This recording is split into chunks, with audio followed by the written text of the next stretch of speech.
अगर ये बीच में ना आई होती तो अब तक इसका खेल खत्म कर चुका होता मैं। पहली रात ही जान ले लेता इसकी। जान तो मैं इसकी उसी दिन ले लेता, मगर। अरे भाभी, आप खुद से क्या बातें कर रही हैं? कुछ चाहिए था क्या आपको? मैं दे देती हूँ। नहीं नहीं, बस कुछ नहीं चाहिए। बहुत रात हो गई है और तुम भी थक गई होगी ना। जाओ, जाकर सो जाओ। विनीता भी अपने कमरे में चली गई। सारिका जब कमरे में वापस गई तो रोहन बहुत घबराया हुआ था। क्या हो गया? इतना घबरा क्यों रहे हो? तुम भी ना दिन पर दिन डरपोक होते जा रहे हो। तुम्हारा दिमाग तो खराब नहीं हो गया है सारिका?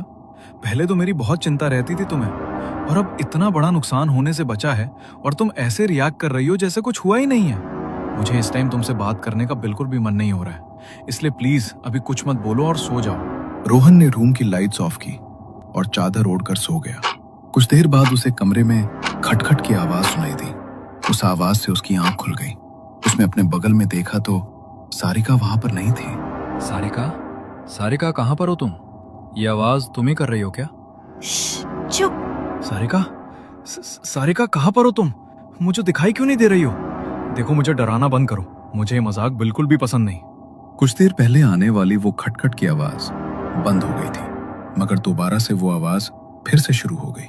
रोहन ने हर जगह नजर घुमाकर देखा, मगर उसे समझ नहीं आया कि आखिर वो आवाज कहां से आ रही है। सारिका भी न जाने कहां थी। वो घबराकर जोर जोर से सांसें लेने लगा और उसने उसकी गर्दन को बुरी तरह जकड़ लिया। छोड़ो मुझे। कौन हो तुम? छोड़ो मुझे। तुझे छोड़ने के लिए यहाँ नहीं आया हूँ मैं। तुझे खत्म करने आया हूँ। अपना बदला लेने आया हूँ। उसने रोहन को जोर का धक्का मारा। रोहन दूर जाकर फर्श पर गिर पड़ा। डर के मारे वो पीछे की ओर सरकने लगा और सारिका धीरे धीरे उसके करीब बढ़ती चली आई। लगता है तेरी याददाश्त बहुत कमजोर हो गई है रोहन, इसलिए तुझे कुछ भी याद नहीं आ रहा। न वो रात याद है, न मेरा एक्सीडेंट। क्या? कौन सा एक्सीडेंट? तुम कौन हो? किस बारे में बात कर रहे हो? मुझे तो तू अच्छी तरह पहचानता है। अब नाटक करने की जरूरत नहीं। 25 फरवरी को तू जानबूझकर शहर से बाहर चला गया था, ताकि जब तू मुझे मरवाए तो किसी को तुझ पर शक न हो और आराम से मेरे सारे शेयर्स तेरे नाम ट्रांसफर हो जाए। और ये सब तेरी प्यारी सारिका भी जानती थी। नमन? हाँ, नमन। बहुत जल्दी पहचान गया ना? अच्छी बात है। कम से कम मरने से पहले तुझे ये तो पता चलेगा कि तू क्यों मर रहा है। नहीं नमन, प्लीज छोड़ दे मुझे। जो भी किया अनजाने में किया। लालच आ गया था मन में। मैं तुझे मारना नहीं चाहता था।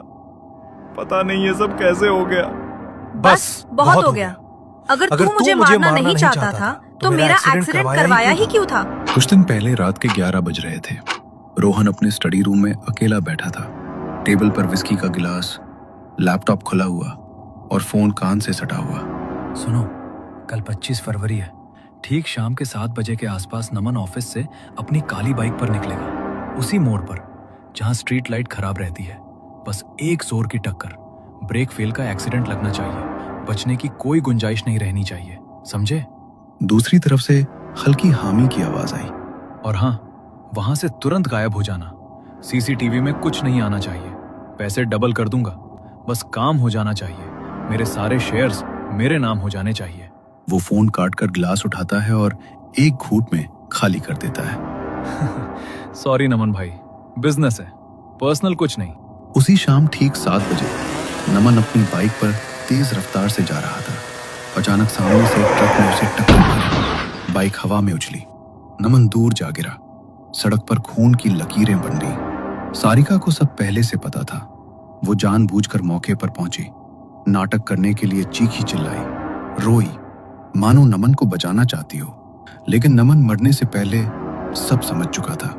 उसकी आत्मा उसी पल सारिका के शरीर में समा गई थी, ताकि अब सारिका के ही हाथों से रोहन और सारिका दोनों से अपना बदला पूरा कर सके। मैं मानता हूं जो हुआ बहुत गलत हुआ। जितने चाहे शेयर्स ले लो, सारी संपत्ति ले लो। प्लीज नमन, मुझे छोड़ दे, माफ कर दे मुझे, प्लीज। सारिका, जिसके अंदर अब नमन था, ने गुस्से से रोहन की तरफ देखा। उसने रोहन को जोर से धक्का दिया। रोहन लड़खड़ाकर बेड के कोने से टकराया। उसका सिर फट गया और खून की धार बहने लगी। सारिका ने उसे कॉलर से पकड़कर घसीटा खिड़की की ओर ले गई और बार बार उसका सिर दीवार पर दे मारा। कमरे की दीवारें, फर्श